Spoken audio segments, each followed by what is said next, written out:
کسی کی زمین ناجائز قبضہ کر لینا یہ بہت کامن ہو گیا ہے.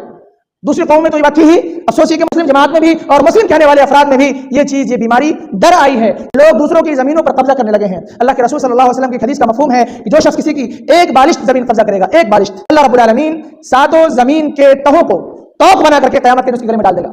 آپ جانیں کہ آپ کا معاملہ کس قدر دیگرگون ہوگا, آپ کا معاملہ کس قدر پریشان کن ہوگا, آپ کا معاملہ کس قدر تباہ کن ہوگا, ہم اور آپ اندازہ لگا سکتے ہیں. لہذا کسی کی زمین, کسی کا گھر, کسی کی چیز یا کسی کا کوئی بھی سامان ناجائز طریقے سے اپنے قبضے میں کرنے سے بچیے, کیونکہ یہ چیز آپ کے حق میں نہیں ہے. بظاہر آپ کو لگتا ہے ہماری زمین کا رقبہ بڑھ جائے گا, ساری چیزیں آپ کو نظر آئیں گی, لیکن یاد رکھنا چاہیے آپ کو ان تمام آسانیوں کے ساتھ اس دنیا کی آسانی ہے, اور دنیا کی بڑی سے بڑی آسانی جنت سے بڑی آسانی نہیں ہو سکتی, اور دنیا کی بڑی سے بڑی پریشانی جہنم سے بڑی پریشانی نہیں ہو سکتی ہے. اس لیے معمولی سی آسانی کے لیے جہنم سے سمجھوتا مت کیجیے. اللہ رب العالمین کا عذاب بہت سخت ترین عذاب ہوا کرے گا. اللہ رب العالمین نے خود ہی فرمایا ہے عذابی لشدید, میرا عذاب بہت سخت ہوا کرتا ہے. لہذا دوسروں کی چیزیں ناجائز قبضہ کرنے سے اللہ رب العالمین کی پناہ طلب کیجیے, اور آپ کو اللہ نے جتنا نوازا ہے اسی پر